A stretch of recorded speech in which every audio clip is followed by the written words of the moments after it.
ओम श्री साई राम। श्री साई सच्चरित्र अध्याय 15। नारदीय कीर्तन पद्धति, श्री चोलकर की शक्कर रहित चाय और 2 छिपकलियाँ। पाठकों को स्मरण होगा कि छठे अध्याय के अनुसार शिरडी में रामनवमी उत्सव मनाया जाता था। यह कैसे प्रारंभ हुआ और पहले वर्ष ही इस अवसर पर कीर्तन करने के लिए एक अच्छे हरिदास के मिलने में क्या क्या कठिनाइयाँ हुई, इसका भी वर्णन वहाँ किया गया है। इस अध्याय में दासगणों की कीर्तन पद्धति का वर्णन होगा। नारदीय कीर्तन पद्धति। बहुधा हरिदास कीर्तन करते समय एक लंबा अंगरखा और पूरी पोशाक पहनते हैं। वे सिर पर फेंटा या साफा बांधते हैं और एक लंबा कोट और भीतर कमीज, कंधे पर गमछा और सदैव की भांति एक लंबी धोती पहनते हैं। एक बार गांव में कीर्तन के लिए जाते हुए दासगणों भी उपयुक्त रीति से सज धज कर बाबा को प्रणाम करने पहुंचे। बाबा उन्हें देखते ही कहने लगे, अच्छा दूल्हे राजा, इस प्रकार बन ठन कर कहाँ जा रहे हो? उत्तर मिला कि कीर्तन के लिए। बाबा ने पूछा कि कोट, गमछा और फेंटे, इन सब की आवश्यकता ही क्या है? इनको अभी मेरे सामने उतारो। इस शरीर पर इन्हें धारण करने की कोई आवश्यकता नहीं है। दासगणों ने इन वस्त्रों को कभी नहीं पहना। वे सदैव कमर से ऊपर अंग खुले रखकर हाथ में करताल और गले में हार पहनकर ही कीर्तन किया करते थे। यह पद्धति यद्यपि हरिदासों द्वारा अपनाई गई पद्धति के अनुरूप तो नहीं है, परंतु फिर भी शुद्ध और पवित्र है। कीर्तन पद्धति के जन्मदाता नारद मुनि कटी से ऊपर सिर तक कोई वस्त्र धारण नहीं करते थे। वे एक हाथ में वीणा लेकर हरि कीर्तन करते हुए ही त्रिलोक में घूमते थे। श्री चोलकर की शक्कर रहित चाय। बाबा की कीर्ति पूना और अहमदनगर जिलों में फैल चुकी थी, परंतु श्री नाना साहेब चांदोरकर के व्यक्तिगत वार्तालाप तथा दासगणों के मधुर कीर्तन द्वारा बाबा के कीर्ति कोंकण में भी फैल गई। इसका श्रेय केवल श्री दासगणों को ही है। भगवान उन्हें सदैव सुखी रखे। उन्होंने अपने सुंदर प्राकृतिक कीर्तन से बाबा को घर घर पहुंचा दिया। श्रोताओं की रुचि प्राय भिन्न भिन्न प्रकार की होती है। किसी को हरिदासों की विद्वता, किसी को भाव, किसी को गायन, तो किसी को चुटकुले या किसी को वेदांत विवेचन का ही, और किसी को उनकी मुख्य कथा ही रुचिकर प्रतीत होती है। परंतु ऐसे बिरले ही हैं जिनके हृदय में संत कथा या कीर्तन सुनकर श्रद्धा और प्रेम उमड़ता हो।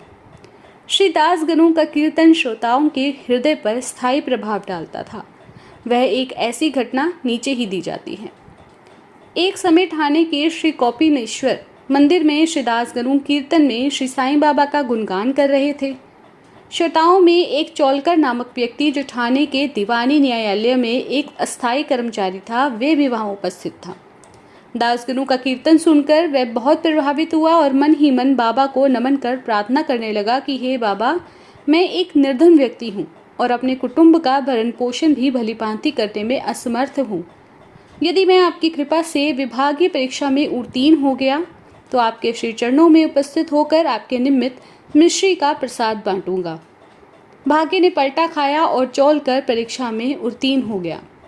उसकी नौकरी भी स्थायी हो गई। अब केवल संकल्प ही शेष रहा। शुभस्य शीघ्रम। श्री चोलकर निर्धन तो था ही और उसका कुटुंब भी बड़ा था, अतः वह शिरडी यात्रा के लिए मार्ग व्यय जुटाने में असमर्थ हुआ। ठाणे जिले में एक कहावत प्रचलित है कि नाने घाटे व सह्याद्री पर्वत श्रेणियाँ कोई भी सरलतापूर्वक पार नहीं कर सकता, परंतु गरीब को अंबर घाट भी पार करना बहुत कठिन हो जाता है। श्री चोलकर अपना संकल्प शीघ्रातिशीघ्र पूर्ण करने के लिए उत्सुक थे। उसने मितव्ययी बनकर अपना खर्च घटाकर पैसे बचाने का निश्चय किया। इस कारण उसने बिना शक्कर की चाय पीना ही प्रारंभ कर दिया और इस तरह कुछ द्रव्य एकत्रित कर वह शिरडी पहुंचा।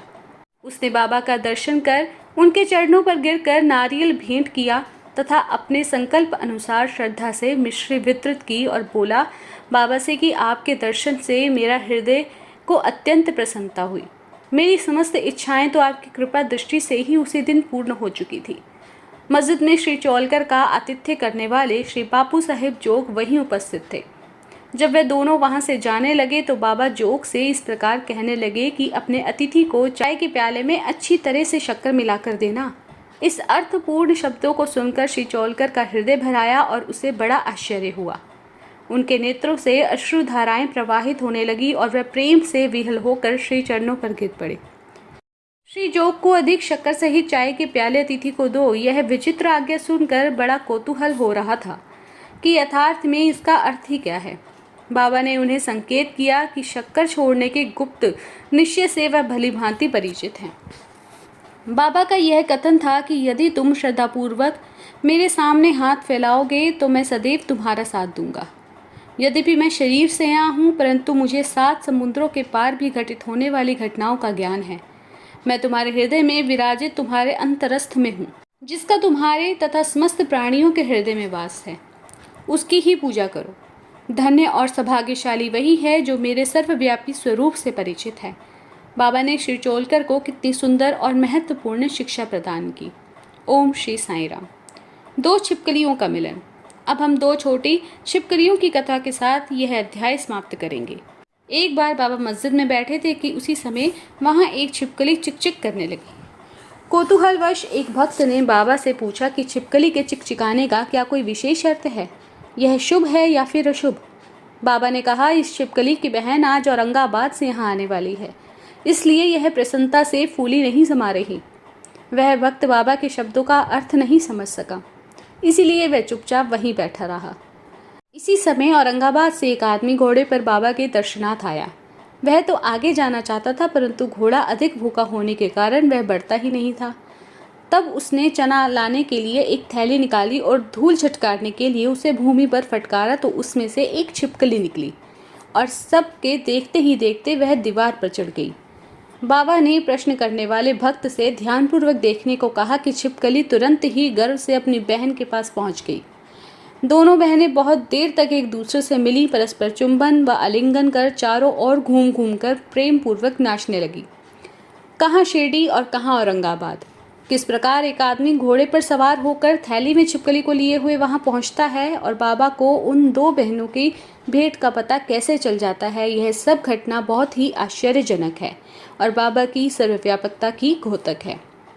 शिक्षा। जो कोई इस अध्याय का ध्यानपूर्वक पठन करेगा और मनन करेगा, साईं कृपा से उसके समस्त कष्ट दूर हो जाएंगे और वह पूर्ण सुखी बनकर शांति को प्राप्त होगा।